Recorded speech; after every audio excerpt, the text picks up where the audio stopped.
Hello everyone, welcome back to my history channel. This is Queen of Fertility 33, okay? There'll be a lot of distractions in the video, so if I get mad and stop, y'all already know why, okay? So we be talking about the Jim Crow law and who he really is and what it really means, because y'all do not know what it really means, okay? What y'all were taught in school was a lie, okay? So I'm gonna tell y'all the real, okay? When y'all was in school, y'all heard that the Jim Crow law was for segregation. That means us coming together. No, the fuck it do not mean that. It actually means we supposed to be segregated, okay? Like the word segregated means apart, okay?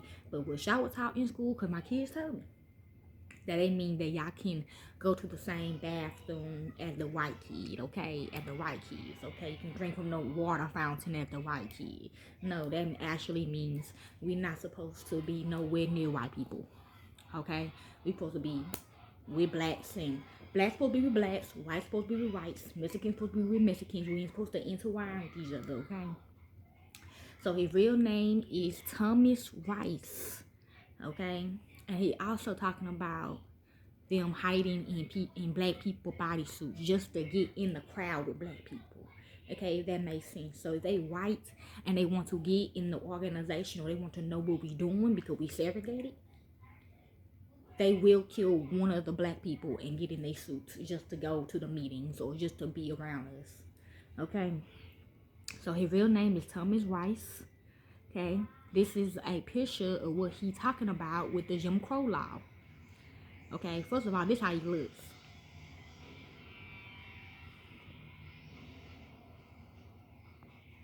He is Willie Mills' mentor, aka Willie Lynch. It's also him too. He also go by Al Johnson.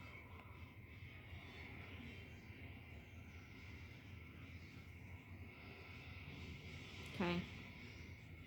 But this is what he trying to show y'all. It said the original Jim Crow. That's him in a black bodysuit. He's trying to be funny. Okay. He is humiliating us. Okay. This sickening to me, if you ask me. If you don't, okay, I don't care, but it's sickening to me. So, Thomas Rice. The name Jim Crow is often used to describe the segregation laws, rules, and customs which arose after Reconstruction ended in 1877. 1994, okay? But he did do this before. Okay, but we didn't follow it because this not your shit. So why we gonna follow something that you didn't build? Okay, period. That's how me, my family were thinking. But until 94, we kind of listen. Not really, but we kind of listen though. Well, we listen. We got scared into a law, okay? And continue until the mid-1960s. How did the name become associated with the black codes, which took away many of the rights which had been granted to black people through the 13th, 14th, and 15th Amendments? Okay, this is the song as well.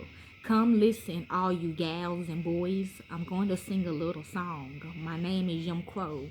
Will about and turn about and do just so. Every time I wheel about, I jump. Jim Crow. Okay, jumping people body suits. Okay, they even got videos on this. Okay, on the dark web. These words are from the song Jim Crow as they appeared in sheet music written by Thomas Dartmouth Daddy Rice. Rice, a struggling actor who I just showed you, Al Johnson. Thank you, Grandma. He did short solo skits between play scenes. Yes, she knew. Don't call my grandma a dummy. At the Play Theater in New York, happened upon a black person singing the above song, and she said, "Don't call me a dummy neither." Some accounts say it was an old black slave who walked with difficulties.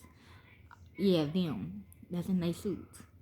Others say it was raggedy black stable boy. Whether molded on an old man or a young boy, see molded on an old man or a young boy, we will never know, or we will know. I know his name.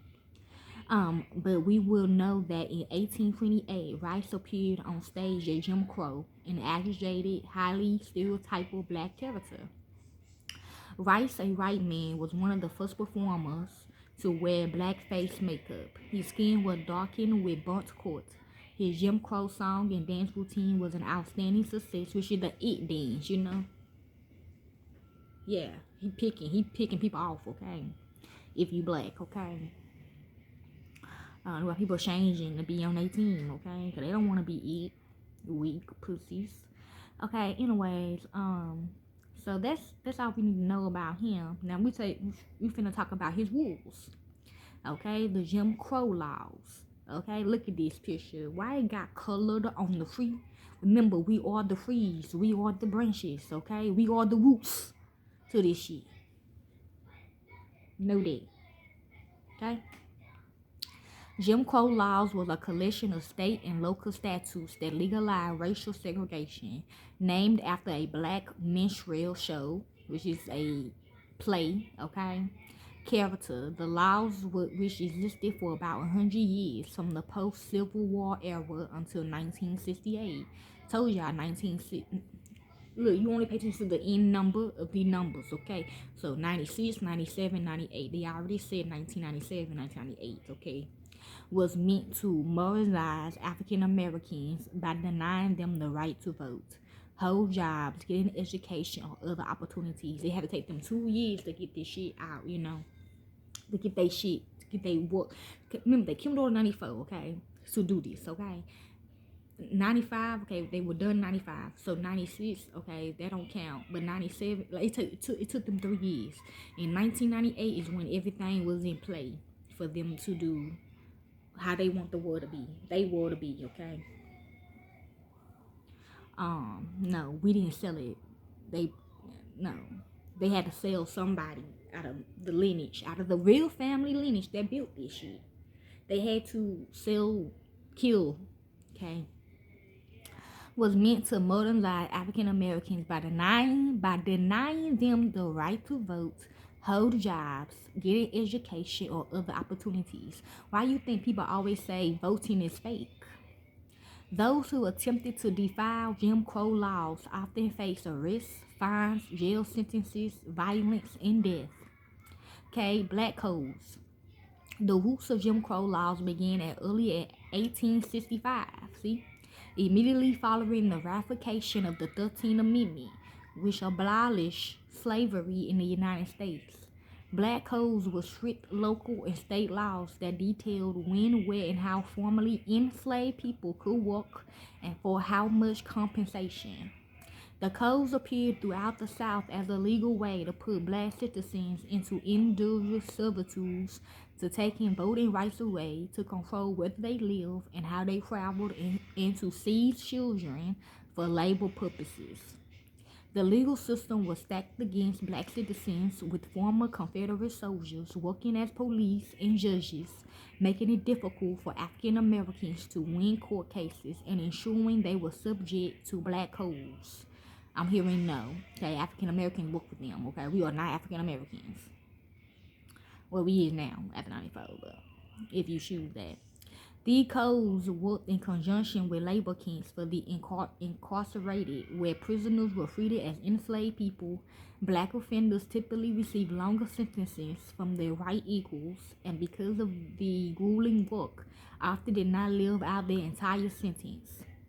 Ku Klux Klan. During the Reconstruction era, local governments, as well as the National Democrat Party and President Andrew Johnson, broader efforts to help black Americans move forward. Okay, Grandma is Andrew Johnson, but the Democratic Party, he like to kill people from the Democratic Party. Okay, violence was on the rise, making danger or regular aspects of African American life. Black schools were vandalized and destroyed, and brands of violent white people attacked, tortured, and lynched black citizens in the night. Families was attacked and forced off their lands all across the South. The most ruthless organization of the Jim Jones era, the Ku Klux Klan, were born in 1995, in Pulaski, Tennessee, as a private club for Confederate veterans. Okay, but for you new generations. The KKK grew into a secret society terrorizing black communities and seeping through white southern cultures, with members at the highest levels of government and in the lower economic criminal back alleys. I just told you that in the beginning of this video. Jim Crow laws expands. At the start of the 1800s, big cities in the South were not wholly beholden to Jim Crow laws, and Black Americans found more freedom in them if they choose them. Okay, this led to sustaining Black populations moving to the cities, and as the decade progressed, Rice City dwellers demand more laws to limit opportunities for African Americans.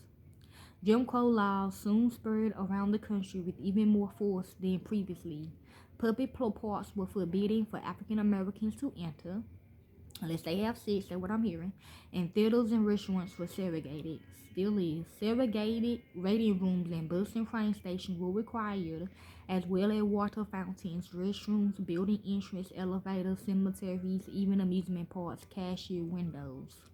Laws forbade African Americans from living in right neighborhoods. Segregation was enforced for public pools, phone booths, hospitals, asylums, jails, and residential homes for the elderly and handicapped. Where you need to go. Some states require separate textbooks for Black and white students. New Orleans mandated the segregation of prostitutes according to race. In Atlanta, African Americans in court were given a different Bible from white people to swear on. See, we did have different Bibles. We had the real one, okay? It's not a Bible though, but we had the real one though. And they got this one, okay? Marriage and cohabitation between white and Black people was strictly forbidden in most southern states. It was not uncommon to see signs posted at town and city limits warning African Americans that they were not welcome there. Ida B. Wells, hi, that's me. Okay, I am a problem. Okay, I ain't gonna lie, I'm a problem, but still though, I'm Ida B. Wells. Nice to meet you.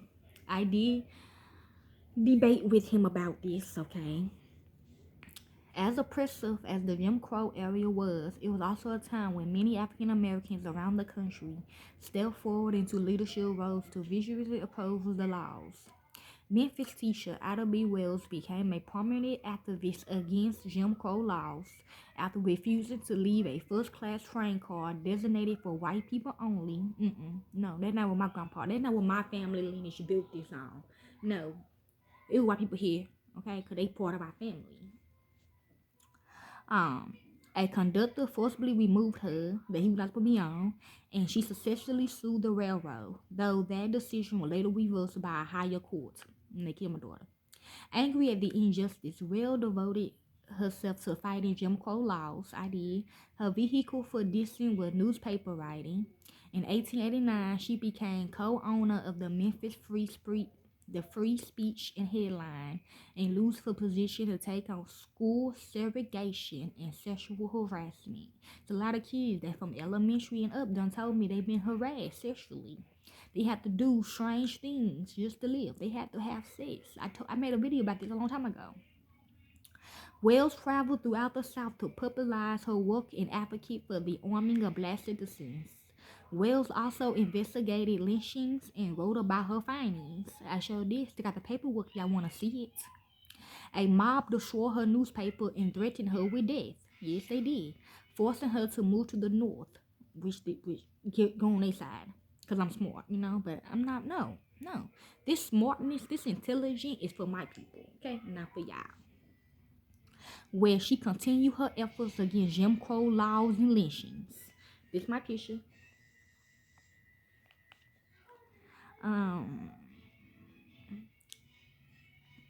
That is about Charlotte Hawkins Brown. Charlotte Hawkins Brown was a North Carolina-born, Massachusetts-raised Black woman who returned to her birthplace at the age of 17 in 1901 to work as a teacher for the American Missionary Association. Okay, that's me too. After funding was withdrawn from that school, Brown began fundraising to start her own school named the Palmer Memorial Institute. I'm here to the kind of college, I don't know. Brown became the first Black woman to create a Black school in North Carolina, and through her education work became a fierce and vocal opponent of Jim Crow laws. Then we got Isaiah Montgomery, which is Michael. Not everyone battled for equal rights within white society. Some chose a separate approach. Convinced by Jim Crow laws that Black and white people could not live peacefully together.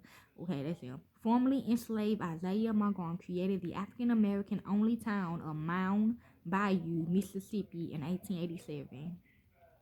Montgomery recruited other former enslaved people to settle in the wilderness with him, clearing the land and forging a settlement that included several schools, an Andrew Carnegie funded library, a hospital, 3 cotton gins, a bank and sawmill. Mount Bayou still exists today and is almost 100% black. Jim Crow laws in the 20th century, which is now. As the 20th century progressed, Jim Crow laws flourished within an oppressive society marked by violence. Following World War I, which is you, well, actually, my man, Emmett, that's World War I. 94 was World War II, and we in World War III now. Following World War I, the NAACP noted that lynchings had become so prevalent that it sent investigator Walter White to the South. Whites had lighter skin and could infiltrate rights hate groups. Okay.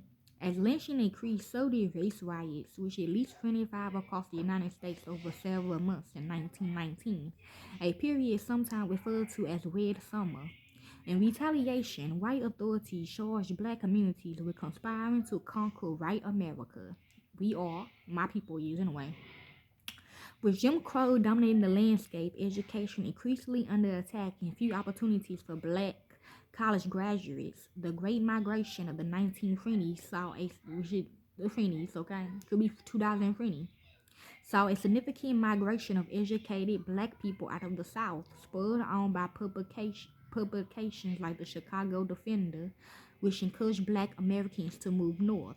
Okay, Judge Mathis, okay, because Chicago is the north. Because he said he's from Chicago. Detroit is the north. Read by millions of Southern black people. White people attempted to ban the newspaper and threatened violence against any caught reading or distributing it. The poverty of the Great Depression only deepened resistance with a rise in lynching, and after World War II, that's the Great Depression, 94, 95, okay, 96, even black veterans returning home met with segregation and violence. I done talked to them about this. The Jim Crow in the North. The North was not immune to Jim Crow like laws. Some states required black people to own property before they could vote. Schools and neighborhoods were segregated and business displayed white-only signs.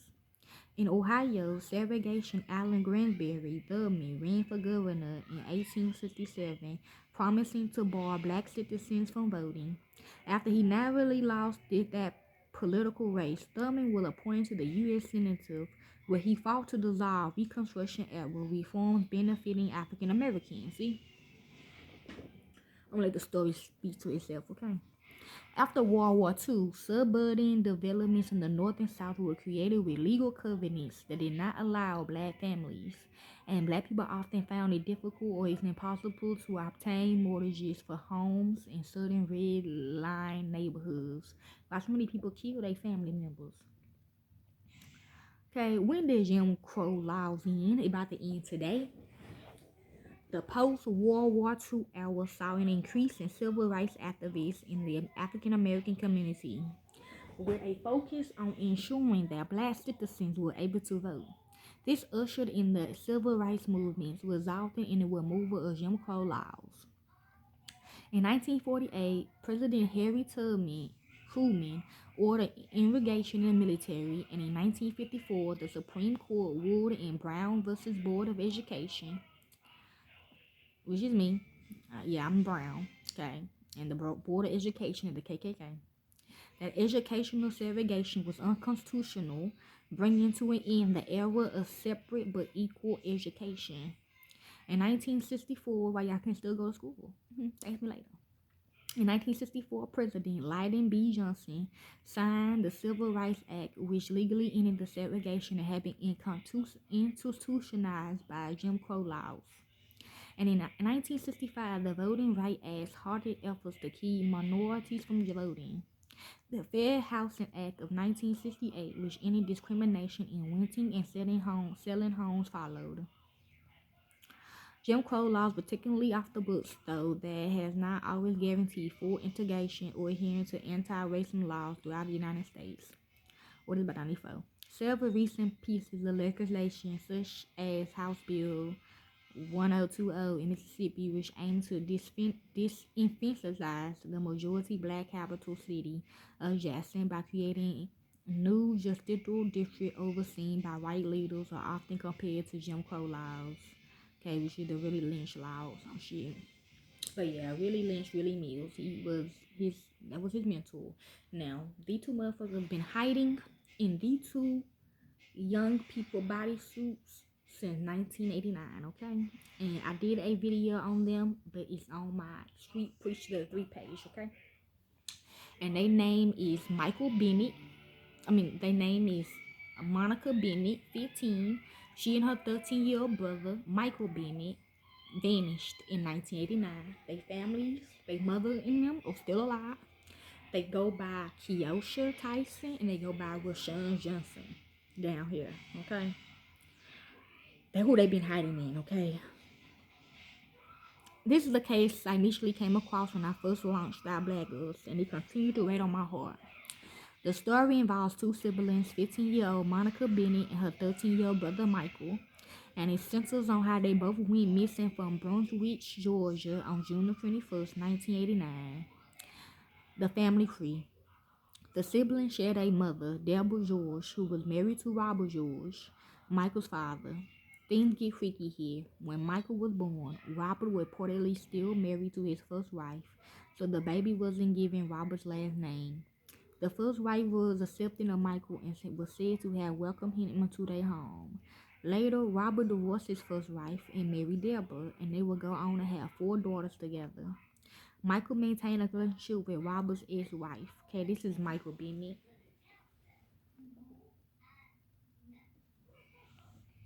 Monica's has an older sister named Sheila, and they're reportedly very close. Although Sheila was still in high school like her sister, she had moved out of the family home with her in-laws, and was pregnant by 1989. The sisters may not have lived under the same roof, but they could see each other daily in school.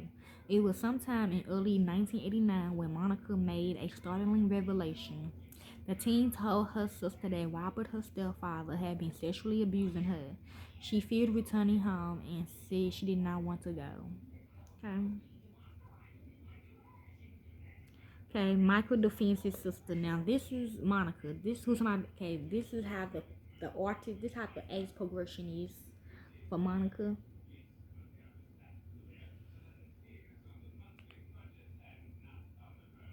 The last sighting of the children. Michael made it clear that he didn't want to be with his father to the extent that he cried in defiance.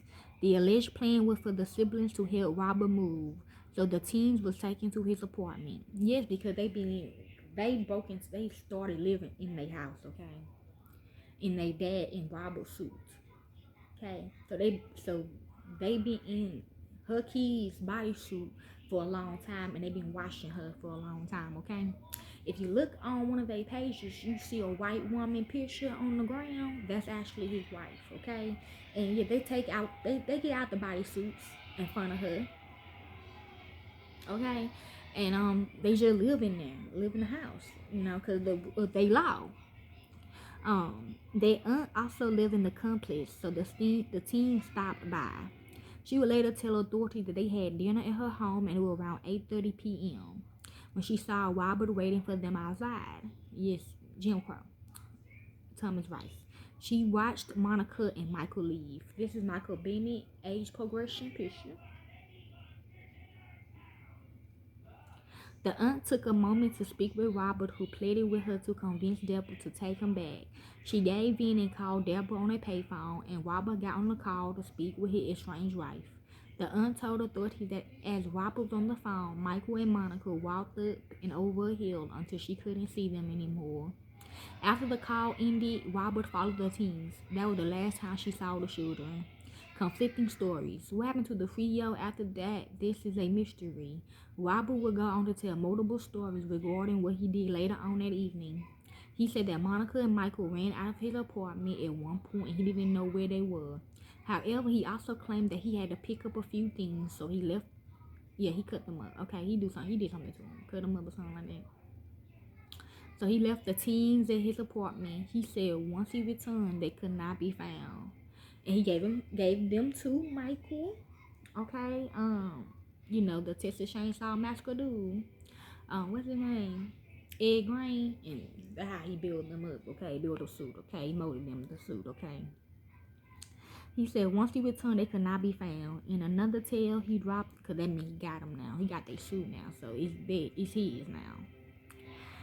In another tale, he dropped them off at their mother's home and didn't know what happened to them once he left. The sister is supposed to be his wife. Okay, holding out hope. In 2017, the teen grandmother's Evelyn Bell Deborah mother was asked by reporters if she thought Michael and Monica was alive. This how Michael would also look, okay, look like Willie Mills because that is his mentor. They did like a blood ritual or some shit. So why it popped up as him.